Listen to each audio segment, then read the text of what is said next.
Hi guys, I'm just going live today.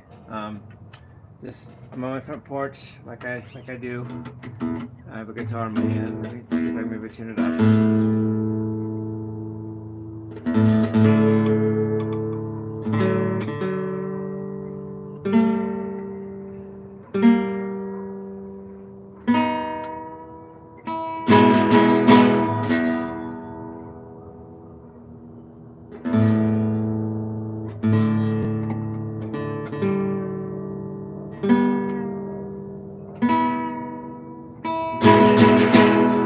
Anyway, there's this kind of a jerk guy named Making Fun of Business that I think um, uh, he somehow used his email uh,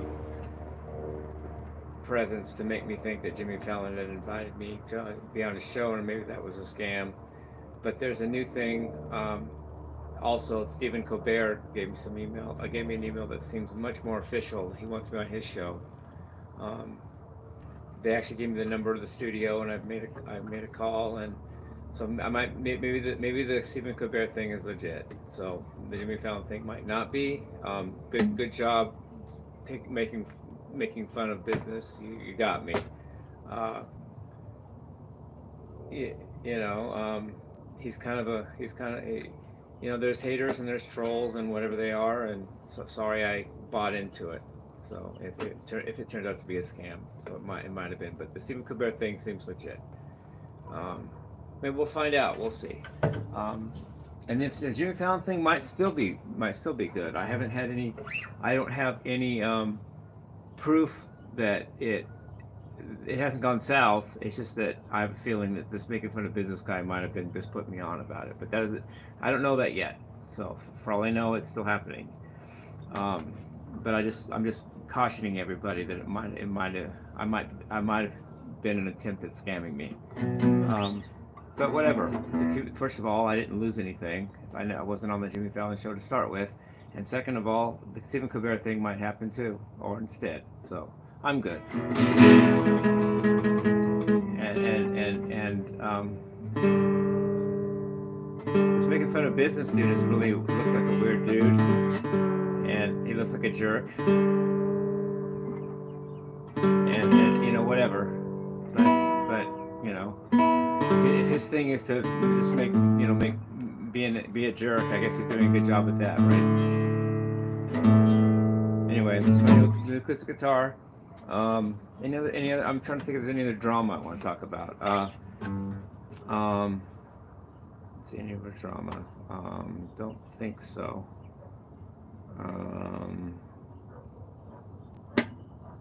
Yeah, so that's the drama part. So anyway, with my uh, with my new songs, I think I did a good take of Black Boy Blues today. I think I like the take I did of it, and I changed the words a little bit, and I think it's a good song. I like it. So I've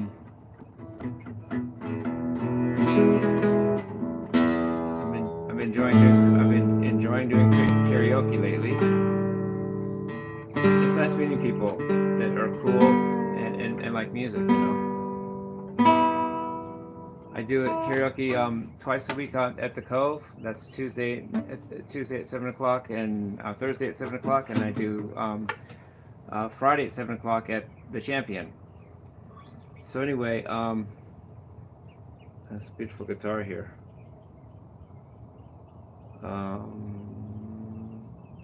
I guess there's one more piece. There's a couple more pieces of drama that are bothering me. I broke up with the moderator as a producer of me. He was becoming very like possessive and expecting me to revere him for helping me and with my channel and I started to act weird, and so I had to lock him out of my email account and change my email password, and I blocked him and deleted him. I just had a feeling I wasn't safe having him that far into my you know, digital reality. It didn't feel. It felt like that was the right thing to do. And if that was if that came out of, if that somehow was connected to the Jimmy Fallon thing, and if that brought out something that I needed to do with the moderator anyway, I'm glad it happened for that reason too. And then the last piece of drama before I start doing totally, get past the drama, is that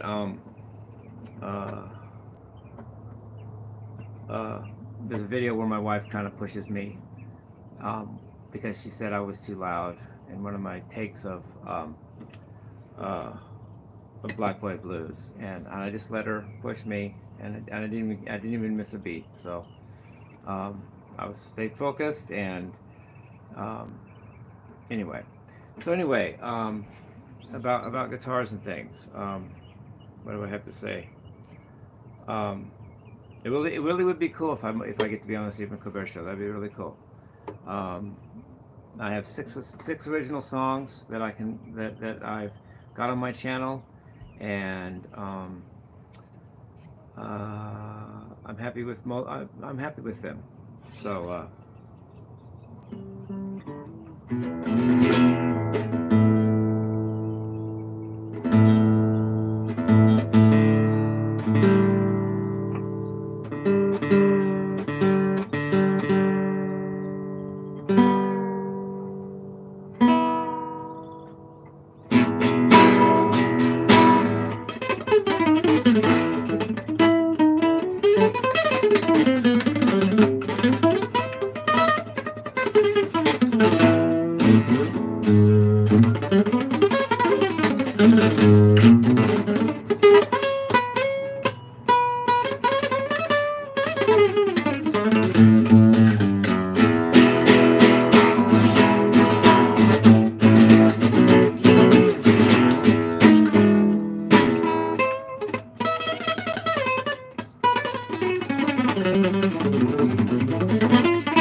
Something.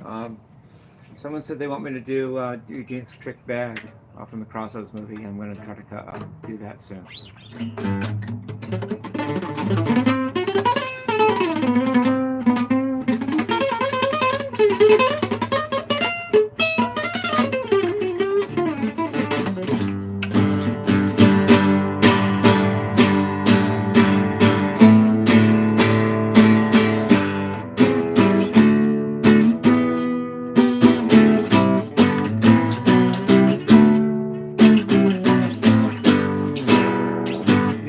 Feel sorry for people that only get a rise from themselves by hating others. They must really be pathetic people,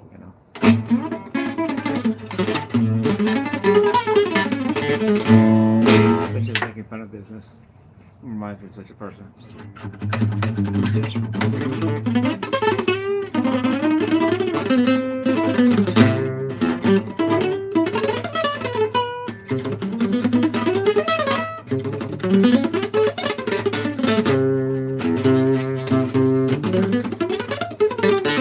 Like I said in my video, I got my head around using my pinky.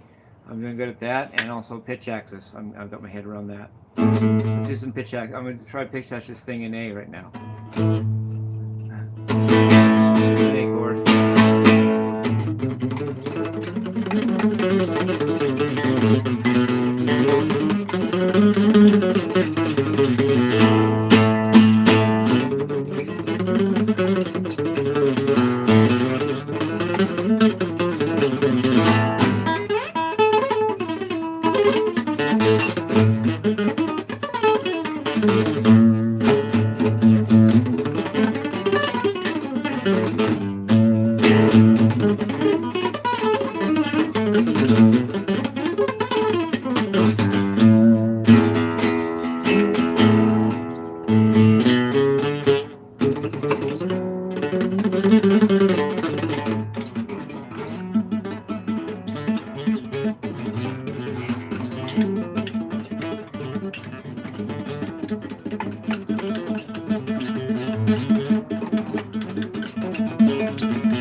I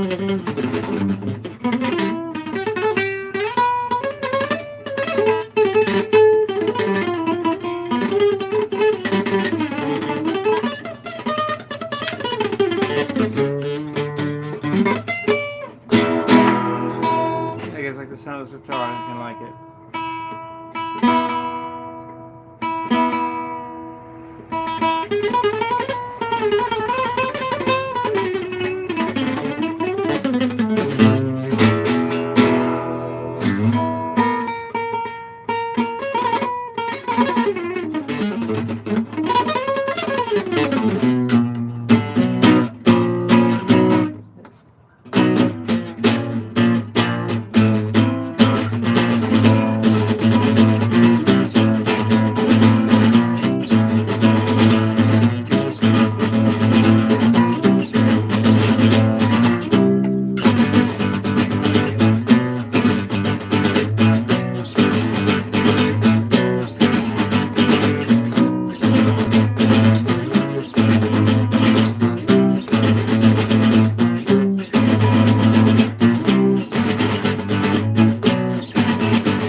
I like Aldi Miller's picking technique. I get a lot of inspiration listening to him.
Great. I love Tommy Emmanuel is a great acoustic guitar player. He's really great. I love listening to him.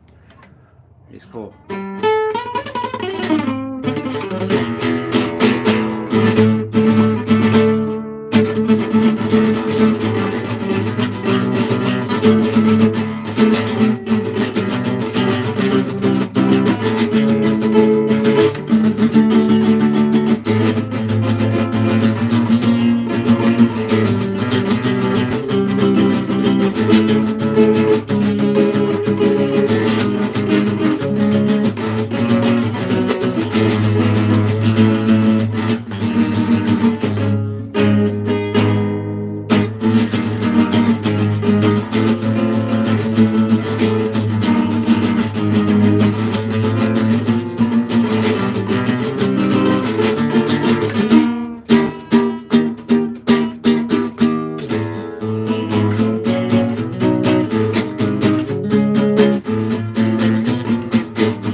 also, I really think I've kind of gotten Charlie Parker's idea, at least down in principle, that he said to learn theory, then forget it, and then just play. That's what I'm really working on.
Major scale.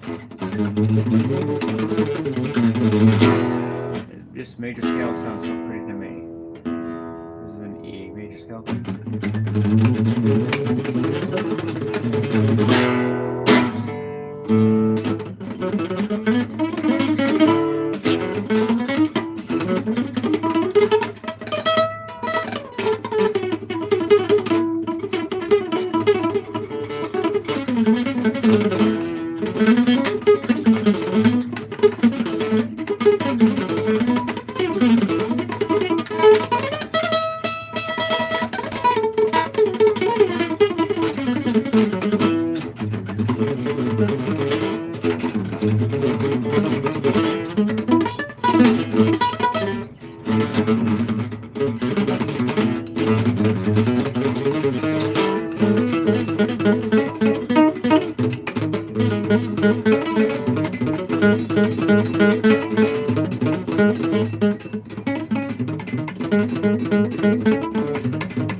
I was all just jamming on my acoustic guitar.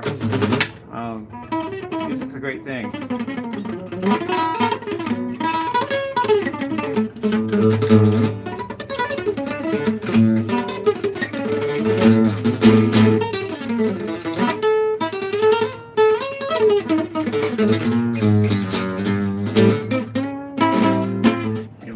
Anything else I have to say? I love to teach when I do these teaching videos, but sometimes just playing can teach people. I mean, I do have a feeling that it's one thing to talk about technique and theory, and there's another thing just to say, well, let me just play guitar and just get what you can out of it. Just watch my technique, watch the notes and chords I play and the rhythms I play, and that might teach somebody something, even though there's technical ways of breaking that down and saying, well, I hold the pick like this, and that's important stuff, but sometimes it's just a matter of just, can you just show us, like if I'm good at softball, I don't just want to talk about how good I can hit and what, that I want to go out and play some, so that's all.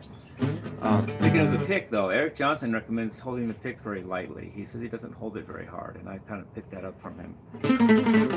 A loose pick can actually make you sound actually faster and actually make you have a good tone. Yeah, don't hold it too hard, I'm not holding my pick very hard here. The pick's doing a lot of the work for me.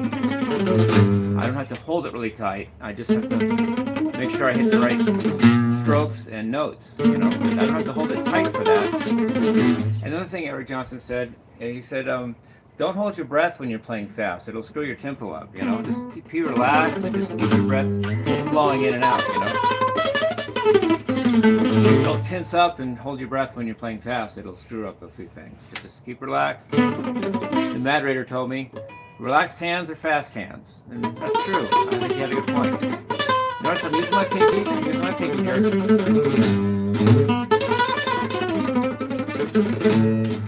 It's a lot better sounding than if I just use three fingers. I like using the pinky idea is very good. Use your pinky.